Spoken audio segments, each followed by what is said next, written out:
Why should you live to read and read to live?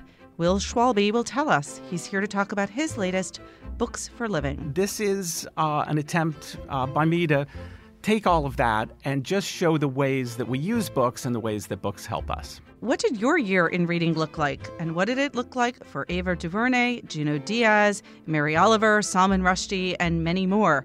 We've asked them, and we'll tell you about what they told us. You know, a lot of people kind of added responding to the election as part of their kind of what made their reading list. But he definitely had kind of the most comprehensive number of books, kind of all dealing with trying to figure out various parts of the country that he admitted he didn't really have good enough of an awareness. Alexander Alter will give us an update from the literary world, and we'll talk about what we and the wider world are reading this week. This is Inside the New York Times Book Review. I'm Pamela Paul.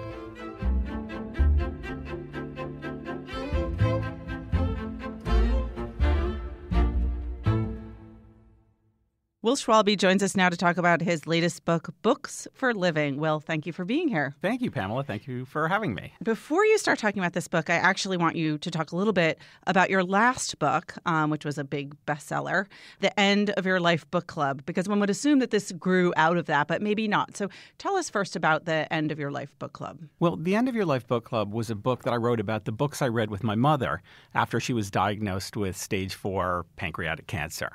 And we were actually very lucky as a family because very often people die from 3 to 6 months after receiving that diagnosis. But my mother had 2 years. And wow. That is a long time. A long time. The book club ended up being longer than you thought. Exactly. And it actually just started very casually. I would go with her to chemo. The whole family, my father, brother, sister, and I took turns taking her to different kinds of appointments. But I sometimes, and actually quite often, went to chemo with her. And we just started doing what we'd done all our lives, which is talking about books. And we read the same books. And it was a great way to escape in some ways, but also engage with really difficult and painful topics, often without having to address them directly. Did you know that you were going to write a book about it at the time? I didn't know it. The End of Your Life Book Club phrase popped into my head at one point. But it actually was fairly near the end that I said to my mother, you know, Mom, I think I want to write a book about this. And her reaction was instant. It was, oh, sweetie, don't be silly. Why on earth would you want to do that? There are so many other things to write about. But then it was funny. A little bit of time went by, and she sent an email with a list of all the books we'd read. And then following... She'd been keeping a list, or she just remembered them all? She just remembered them all. And then following that, she sent various emails, one of which was, don't forget to talk about the need for health care reform. Did she read the book? Did she get to read the book before? No, I parked that thought really until a week after she died. And then that's when it sort of came back into my head that it was something I really, really wanted to do. So I didn't start writing it until after her death. And did you approach that book, the sort of book by book, the way you do this one, where you deal with each book and sort of thematically, or did you have did you do it chronologically? How did you do it? The book was chronologically. It sort of had several narratives. One was the progress of her illness. One was the books we read and the conversations we had, which also included discussions about our entire lives and my learning all sorts of things from her. But the third strand was my mother was a great refugee advocate and was the founding director of the Women's Refugee Commission. The other strand, that third strand, was about her work with refugees and her desire to do one big last thing before she died, which was help build a library and cultural institution in Kabul, Afghanistan. Wow. And so did you help with that? She was a force of nature all her own. She was working the phones from chemo. During the course of her illness, she was able to raise $1 million towards it. And a couple days after she died, several governments came up with the remaining few $1 million. And I'm really proud to say there is now the most gorgeous library and cultural center in Kabul, Afghanistan. This woman, Nancy Hatch-Dupree, built it with help from my mother. That's amazing. Yeah. All right. Now this book, Books for Living. It sounds obviously like a continuation in a way of the last one, but did it grow out of that, or how did you come to write this book? Working on the last book and traveling around, and I've spent a lot of time going to bookstores and libraries, I started to see what an incredibly powerful role books play in people's lives, how the right book often finds someone just at the moment they need it. And it's not just in terms of getting you through whatever is at hand or giving you joy or escape or whatever it is you're looking for. It's very often that books find you and help you interpret your life. help you make sense of events, sometimes in the present and sometimes in the very distant past. I'm really on a mission. I'm on a mission to help people reintroduce books into the center of our society. I love the question, what are you reading? And this is an attempt by me to take all of that and just show the ways that we use books and the ways that books help us. Well, for me, it's TV. But anyway, all right, let me start with what are you reading then before we even go into the rest of this book? I'm reading Upstream, the essays by the poet Mary Oliver. Oh, yeah. They're stunning. Every word perfectly placed. And the discussions of Whitman and Poe and Emerson and nature, it's just fantastic. You organize this book around particular titles. Each chapter has the name of a book and then a subtitle that I'm assuming is thematically related to that book in some way. Yes, but also sometimes it's thematically related in a really peculiar way. Mm-hmm. So, for example, the wonderful Murakami book about running. Right. I'm not a runner. He has one exquisite paragraph about napping. So for me, that entire book became about napping and how I love to nap and how we all need to nap more. That's a very important message. The Girl on the Train also is about trusting, which also seems counterintuitive. One of the things I love about great suspense and thriller novels is they allow you to test your instincts because they really rely on who should the character trust and not trust. And what I loved about that book in particular is very often the person you should not trust is yourself. Now, this book, it would seem from the titles alone like this is not chronological. How did you order these books in There these is chapters? a chronology because hidden in this is something of a memoir. And one of the things I most wanted to talk about is people that I've loved and lost throughout my life. Early on, I talk about a wonderful friend I had in high school who died our sophomore year. I talk about a great college friend who was killed by a bus in New York. I talk about AIDS and working for Gay Men's Health Crisis as AIDS was devastating the world. Those events all move in a chronological fashion. The titles seem sort of arbitrary, but there is a narrative, and it's really the narrative of my life. That's the way that books have entered my life, and so I discuss them not in the sequence they entered, but in the sequence in which they helped me understand my life. It's so interesting that I thought, well, the End of Your Life book club was like the sort of sad, happy sad, but sad book. And then Books for Living is the positive, but this one also has these losses as a kind of running theme. It does. And one of the chapters that means the most to me is the chapter about David Copperfield. Because That's remembering. Remembering, exactly. And when I was a teenager and I read David Copperfield and I closed the book, I was sobbing because I thought that was the last that I would ever be able to spend time with Steerforth and David and little Emily. And then I had this realization that, no, these characters were with me forever. And I call that chapter Remembering because when I remember my friends who aren't here anymore, it's actually joyful because I get to remember them. It's when days go by that I don't think of them that I get sad. And I think there's a wonderful way that books help us remember. That's one of the chapters that to me is most meaningful because when I think of it, I think of this wonderful, vibrant friend I had whose name happened to be David. So did you have a record of these books? How did you know which books to put in here? And did you go and look at your shelves, or how did you come up with the books? I looked at my shelves, but I'm always exploring. So there's a chapter on A Little Life, Hanya Yanagihara's book, which is a book I just read very recently, but moved me really deeply and leads me into a very peculiar tangent, I think, about how we touch each other and about the sort of epidemic of hugging that has infected America. And I jokingly say I'm not really a hugger, but really go on to talk about the ways that books can touch us and move us in a very physical sense. So it's that mishmash. When I talk to people, I have this funny thing sometimes. People will sometimes say, I'll say, what are you reading? And they'll say, oh, I'm sorry, I'm reading such and such. And they'll say, I'm sorry, because they think the book may not be elevated enough or impressive enough. And I feel there's wisdom in almost any kind of book you can think of. So I very purposely set out to write about books like cookbooks and children's books and picture books and classics. More, said the baby. That's a fantastic book by Vera B. Williams. And I pair that with a discussion of Plutarch's Lives because that's about adorable infants who need more and more affection. But I think the lesson is adorable in infants, not so adorable in adults. That is a very intriguing pairing. Excellent. The last chapter is What the Living Do, and the subtitle is Living. What's that chapter about? No spoiler alerts here. But no spoiler alerts. That is named after a wonderful book of poetry by Marie Howe. It's a cycle of poems written after the death of her brother to AIDS. What the Living Do, it spoke to me very deeply because living, that's the thing we must carry on and do. And what can we do for people who are no longer with us? And I really think we can read for them. We can read books we think they would have liked. We can read books they loved. I met an extraordinary woman in a bookstore who told me that her husband had been a huge nonfiction reader, and she was a fiction reader. And when he died, he left a stack of books that he hadn't been able to finish.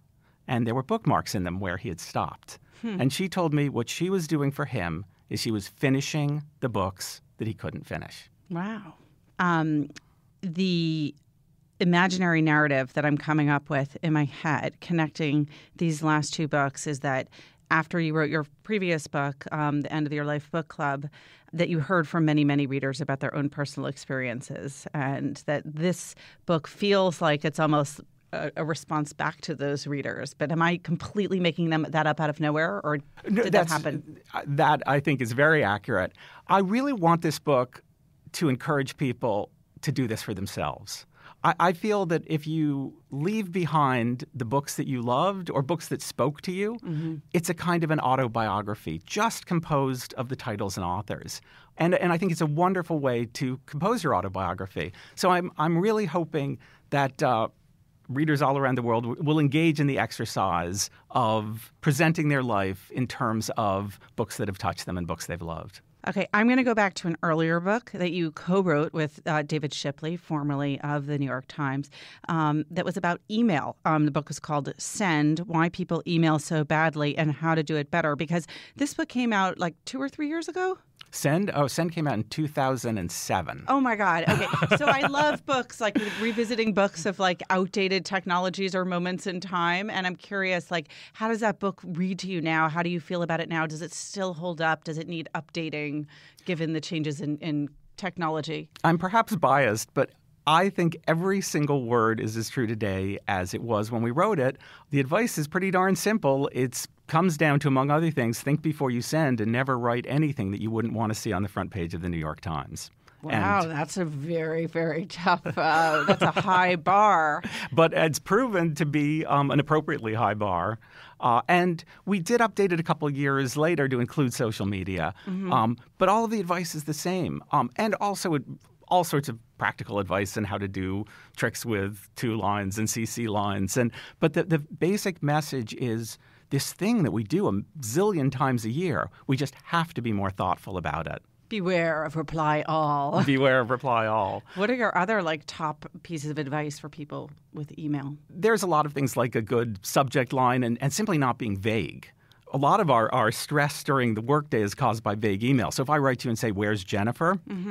And you have to write and say, "Jennifer who?" And then I have to tell you, and then you write, "Why do you want to find her?" And I have to write. We have these exchanges where if I simply say, "Where's my cousin Jennifer? Here's my number. Can you have her call me?" It's done. There is a line between Send and Books for Living. Because one of the things I wanted to talk about a lot in Books for Living is technology.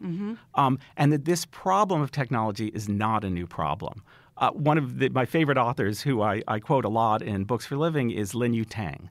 Writer in 1937, writing a book, it was published in 1938, called The Importance of Living, and about napping and enjoying friends and reading and the value of being a reasonable human being. And he has this extraordinary portion of the book where he talks about a tea house in China. And he said it's the most wonderful tea house in China, but the tourists are so busy taking photographs of themselves drinking tea that they don't even enjoy their tea. So that was published in 1938. So these problems of distraction, of spending too much time on our cell phones, of taking pictures of everything instead of really seeing them, these are as present now, more so than they were then. And his antidote is the same as mine, which is books cause you to change your relationship to time. They cause you to be quiet. You have to listen to someone else. You can't change the words on the page. For his time and ours, books loom large. And I will say one more thing about that. writing in 1938. He was writing specifically about Hitler and Stalin and the looming wars in Asia and Europe. He believed we needed to read then more than ever. And in our world today, I feel the same is very true. Certainly a message I can endorse. The book, again, is Books for Living by Will Schwalbe. Will, thank you so much for being here. Thank you, Pamela. Thank you.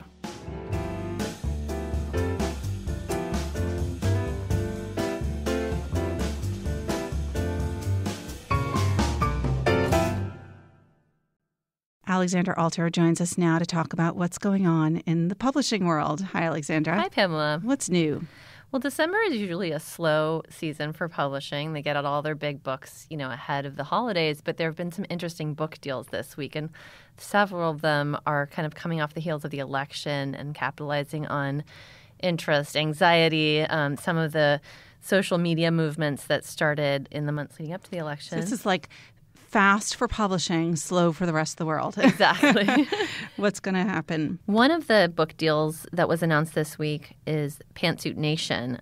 This is a book deal that grew out of a Facebook group, actually. It was a secret Facebook group started by Libby Chamberlain, who lives in rural Maine, is a mother of 2 young children, and she was a Hillary Clinton supporter, and she wanted to celebrate the pantsuit and kind of reclaim it for women and make it a positive thing. And this group exploded. It now has nearly 4 million members, or possibly more than that. And so recently, she decided after the election she wanted something more to come of this group.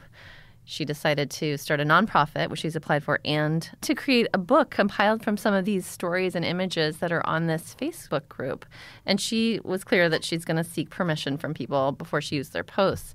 But there was a pretty quick and pretty vicious backlash from some of the group's members who felt like she was sort of crassly profiting off of their stories, who felt like this was turning their whole movement into what she was describing as almost a coffee table book, was sort of distasteful to them. A lot of people question where the profits will go from the book. She said that they'll go back into organizations like the nonprofit that she's starting, as well as Planned Parenthood and the Southern Poverty Law Center and other groups that support the causes that Hillary Clinton and her supporters were in favor of. Is this the first book that you know of that's based off of a secret Facebook group? I think it might be. I never New thing in social media to books. It's very interesting to me because you've seen social media book phenomenon before. There was the notorious RBG, which came out of a Tumblr page dedicated to Ruth Bader Ginsburg, and that became kind of a quasi-biography but included a lot of kind of fan art of Ruth Bader Ginsburg. You have, of course, Humans of New York, which is based on photographs by Brandon Stanton that he took of people around New York and interviews that he did, and that was kind of an Instagram, Facebook, web phenomenon. I think my favorite is like YouTube sensations who write books. Yes, that's a very fun new crop bio line. Exactly. YouTube sensation so-and-so. But what's unusual about this book is that it was a collective effort. It was a group. She's not particularly the author as much as a curator or editor. And so it's interesting. You are, of course, with 4 million people, going to have vocal dissenters. And it's sort of strange. I don't think I've seen a book kind of be collated out of a special secret Facebook group.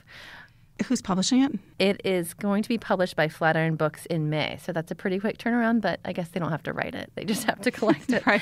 Another interesting deal that was announced this week is also sort of a post-election quickie book, and it's called Subway Therapy. You might have heard of this. This is by the author Matthew Chavez. He's an artist, and the day after the election, he took a bunch of Post-it notes to the 14th Street subway station where there's that long tunnel, and he gave people Post-it notes and pens to sort of write their feelings and created this whole beautiful, colorful wall that is actually going to be collected by the New York Historical Society. They took it down, right? They took it down, but they've collected it and saved it for an exhibition at some point. And apparently, you can also sell a book based on your collective Post-it art by New York commuters. So he sold this book to Bloomsbury. It's going to come out next fall, in the fall of 2017. There's so many new get-rich-quick schemes here, or at least get a book publishing deal. And one more kind of quick reaction to the election news book that was announced this week, which sounds interesting too. This is another collective effort, but it's a group of essays. It's called Nasty Women, A Feminist Guide to Survival in Trump's America. And it's an anthology of original essays by prominent female writers, Rebecca Solnit, Cheryl Strayed, Jessica Valenti, Anna Holmes, Katha Pollitt, a great group. So that sounds interesting, and these are all original. They're going to write this one. This is not sort of collected off of a wall or a Facebook page. All right. Thanks, Alexandra. Thanks for having me.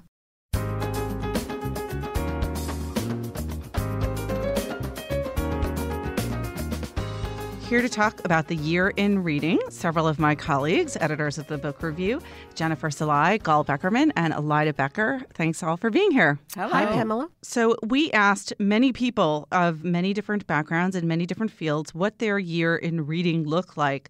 Everyone from Junot Diaz to Elizabeth Banks to Salman Rushdie to Newt Gingrich to Ann Patchett to Philip Pullman. It's a really wide-ranging group.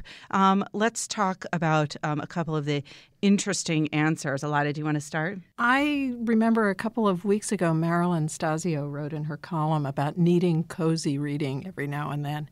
And when that happens to me, I go to Sandy McCall Smith and his #1 Ladies Detective series. And I was interested to see when Sandy was contributing to this that he doesn't read mysteries. He reads books about artists. I found that fascinating. Then I started thinking about some of the other books that we had reviewed this year, and so now I'm intending to go and read Franny Moyle's Turner biography, which we reviewed in the spring.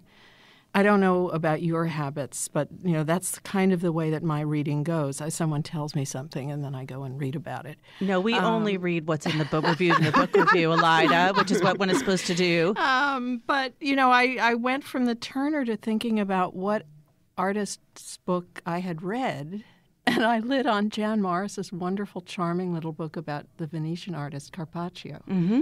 And then I started thinking, well, what did Jan reviewed for us this year? And now I'm intending to read a book that she wrote about, which is a travelogue set in Roman Britain.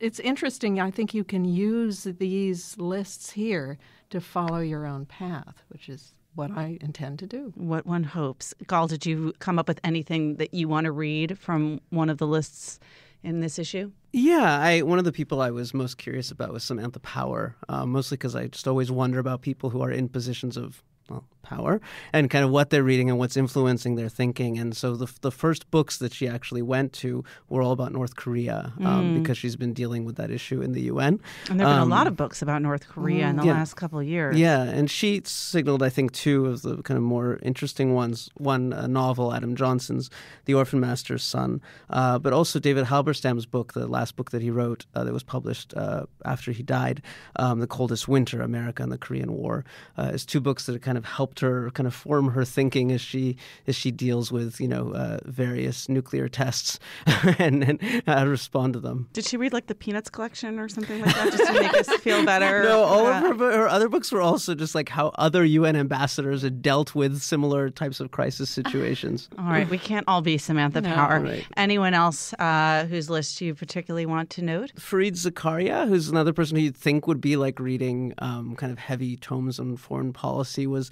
immersed in Dostoevsky's Crime and Punishment. I wanted you to say The Girl in the Train. Right. Well, for him, I think that's light reading.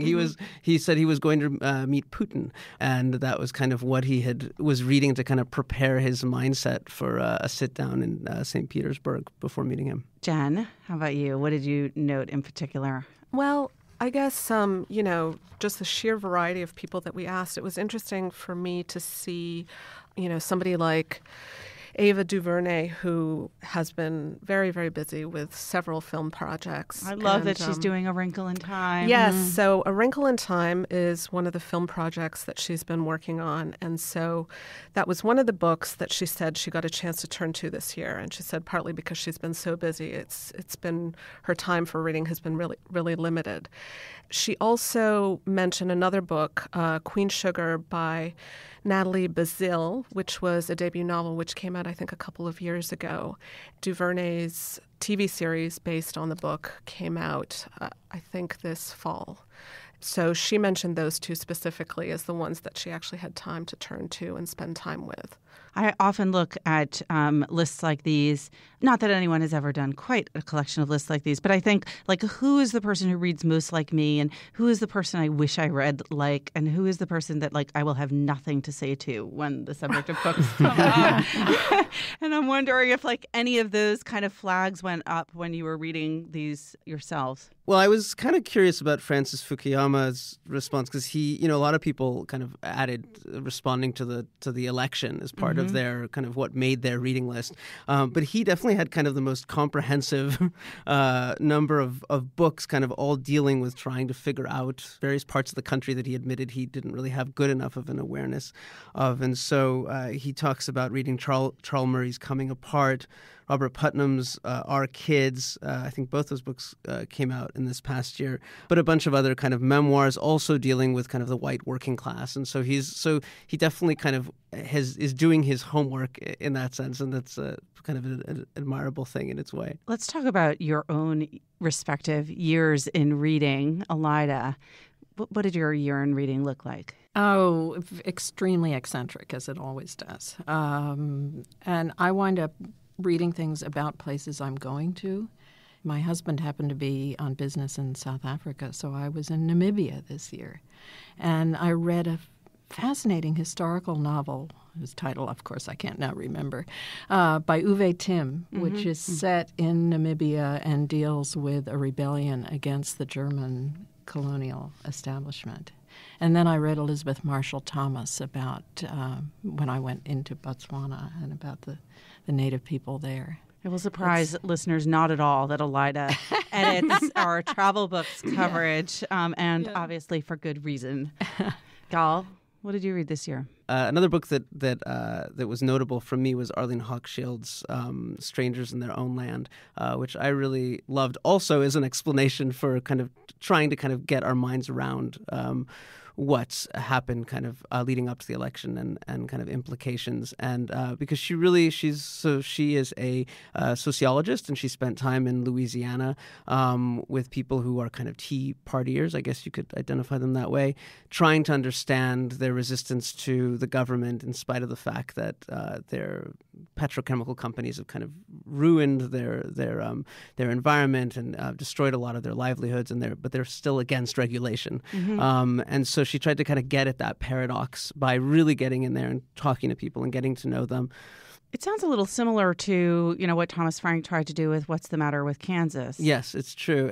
But she, I think that what was unique about her approach was that really she was very friendly about it. She really got to know people, got to know people and painted characters, real people that over long periods of time, as a kind of a sociologist and anthropologist will get to do, just really kind of moving into these communities and gaining people's confidence and kind of, I think, gaining real insight into the narratives that they have in their own minds about kind of the way things work that I think is illuminating in a lot of ways. And actually just continuing from that, because that was also a book I found really interesting this year.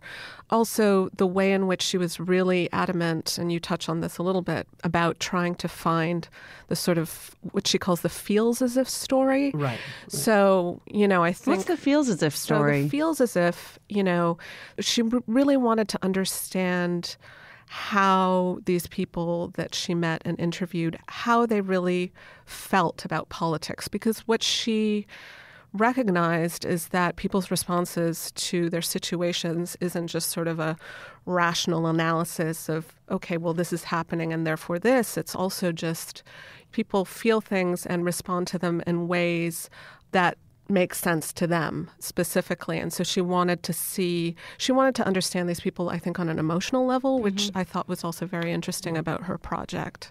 And the kind of the deep narrative that she identified was this notion of like a line, people standing in line and feeling like other people were cutting in front of them. Jumping the queue, right, exactly. And actually, it's in terms of other books that are sort of connected to the election. Another book that I reread not too long ago was Ira Katznelson's When Affirmative Action Was White, which is a history of the New Deal from the perspective of the kind of compromises that FDR had to make in order to get the things that we associate with the New Deal as being very expansive and helpful to the middle class, and how in order to get these things pushed through, he had to make compromises with the South that were at the expense of African Americans. So you've been doing a little bit of post-election reading too. Well, I we were talking earlier in terms of our year of reading. I don't keep track, so a lot of stuff from earlier in the year I actually if you had to ask me to pinpoint what I was reading in February, I'm not exactly sure. But I can say that more recently, the election stuff has been weighing on my mind. Although when we talked about what we were reading a few weeks ago, I had said that I had been reading the book about Kim Philby by Ben McIntyre, which I put aside for the election, but now I think I'm actually going to return to it based on some of the super fun, carefree, just Right. spies. Yes. The Cold War, Right, the what Cold a lovely War, time. Soviet Union. Exactly. All right, Jen, Gal, Elida, thank you so much. Thank you. Thank you.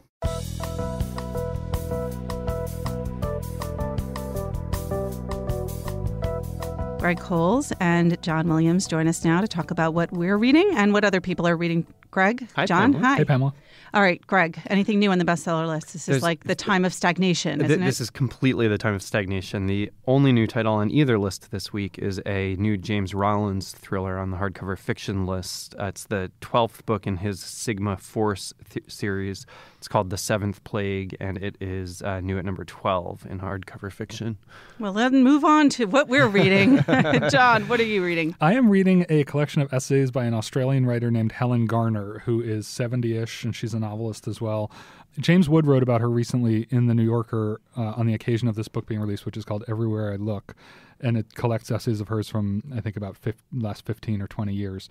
But that's not why I'm reading it. We actually met with her Australian publisher last week, and they were very charming, and they had a few books with them, and this was one of them. So I decided to open it up, and it's perfect because I read 3 or 4 brief essays every night before bed, so it's kind of a nice... It puts you right to sleep. They're very good, though. Nice soporific. No, she's not tiring. She's actually very good, but she's deceptively modest. I mean, they're written in a kind of plain-spoken, very observant way, but she's not... There aren't a lot of pyrotechnics. You don't underline a lot of sentences, but yet you could see rereading every essay at some point. They're just reminiscences about friendships with other writers and something about dog sitting, something about moving house, which is a really charming essay. But they kind of have that Montaigne spirit of just, I'm going to write about something kind of quotidian, but I'm going to invest it with, a lot of closely observed ideas. And she's a very graceful writer. What about you, Greg? Well, because the lists are so stagnant this week, one of the things I did for the column this week was look back at the first bestseller list of 50 years ago, the January 1st, 1967 bestseller list.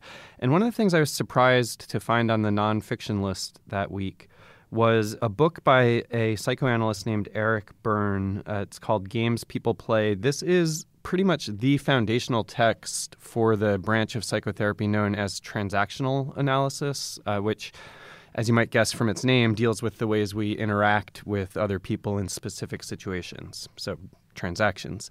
And so I've downloaded that book and started reading it. One of the things that interested me about it is that Kurt Vonnegut reviewed the book in Life magazine when it first came out. And so that gives you a sense that for a book that has been as influential as this is, not just in transactional analysis, but it's also closely related to behavioral psychology and cognitive therapy. He was a real trailblazer. It was really written for the layman, and it's surprisingly entertaining. What he did, he studied a huge range of these real-life interactions to see how people revert over and over again to the same few predetermined roles, which he termed child and adult and parent.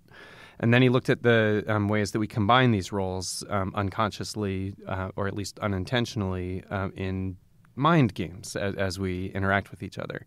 It's pretty fun. Like any attempt to identify patterns and classify them, it is necessarily reductive, but it is also instructive. And Vonnegut, in his review, mentioned or claimed that Byrne's favorite magazines were Science and Mad Magazine, which should give you some idea of the sensibility here. Like some of the games he identifies as recurring patterns are Kick Me and Let's Pull a Fast One on Joey and I've Got You Now, You Son of a Bitch. So these are all these kind of psychological patterns or behaviors that we set up and repeat over and over again. That sounds fun. And yet the last thing I need before I see my family for the holidays is to have in my mind the different ways that we're replaying roles from childhood. That is exactly what I kept thinking about as I was reading this. That's the classic example of, however adult you are in your outside life, the instant you return to your family, you revert back to childhood patterns. And that's, kind of all over this book. 48 hours from now, my sisters and I will be playing that out Well, maybe you boys perfection. do that. But others of us have grown up and moved on. What are you reading, Pamela? I'm reading something very fun and kind of immature. I'm still reading it's not immature, actually. It's really profound in a lot of places. I'm reading Judd Apatow's Sick in the Head, which is what I was reading last week. I hope I'm not with this for as long as I was with Hamilton, for those who are fearing this becoming a weekly recurring feature. But I do want to share a couple things that I thought were great. But first, just a weird anecdote that happened. I was reading this on the train, and I was reading the Chris Rock chapter. And as I was reading it, I was thinking, where is Chris Rock right now? We need Chris Rock. And so I started looking him up on Twitter, and I saw that he actually has he's going on tour. Back, Yes, which is very exciting. I really can't wait to hear what he has to say about the state of affairs. But I was reading this, I looked it up on Twitter, and then I look over, and the guy next to me on the train is now watching Chris Rock, like a random clip on YouTube or something. And he hadn't been before. He had not been before, to my knowledge. And I just felt like this weird thing of like... You put this vibe out there in the I don't know if I universe. put the Or he's vibe out reading there over or your if he was shoulder. reading over my shoulder, but it just... That's true. This is the New York subway. Yeah, I wasn't sure if it was like incredibly cool or really creepy. But two interview clips that I want to share, very different. One with Albert Brooks, who it's a great interview, and you realize just how long Albert Brooks has been working and the extent of his career and its origins on television. But here is Albert Brooks and Judd Apatow talking about Twitter. Which Judd apparently introduced Albert to. Albert Brooks says, well, because I always like the ability to comment on a good story of the day. And it's the easiest thing when you read the morning newspaper and then you go, look at this, they're bombing Europe. And it's amazing. Whenever you do anything political, I'm sure you know. Judd, the vitriol. Albert, I hope you die. It's just so funny to me. I love his take. Judd, if someone says, I hope you die, and I tweet back at them, Albert, they say, no, I love you. Judd, yeah, every time. Albert, every time. I know. I love that. And they're so shocked. I had a guy that said to me, go drive your car into the ocean and never come up, you vile piece of redacted. And I said, all of that from that comment? And the guy said, oh my God, I didn't know you'd answered back. I love modern romance. So I thought, all Twitter interactions should be like that. The other one I want to share is with Harold Ramis, who the late Harold Ramis, I'm now convinced was like a great sage. And also someone who, obviously directed and was involved in, Caddyshack and Animal House and one of my great favorites, Groundhog Day, and worked with a lot of really difficult people, John Belushi, Chevy Chase. Bill Murray. Right, and there's a lot about them, and really, really unedited, so it's fun gossip. But also was kind of a practicing Buddhist, and this is something that he says that's actually more Jewish than Buddhist, but I like it. He said, grandiosity is the curse of what we do. There's a great rabbinical motto that says you start each day with a note in each pocket. One note says, the world was created for you today. And the other note says, I'm a speck of dust in a meaningless universe. And you have to balance both things. I once did a public talk, and I told him that story, and I said, I literally have a note in each pocket. I took one out and said, this one says, you're great, and this one says, you're great. The culture is what it is. I'm as much a product of our culture as I am a participant in it. And it goes on from there, and it's just fantastic. So I highly recommend this book. And I will end on that cheery note. Thanks, Pamela. Thanks, Thank John. you. Thanks, Greg. Remember, there's more at nytimes.com/books. Our producer is Jocelyn Gonzalez, and you can always write to us at books@nytimes.com. Thanks for listening. For the New York Times, I'm Pamela Paul.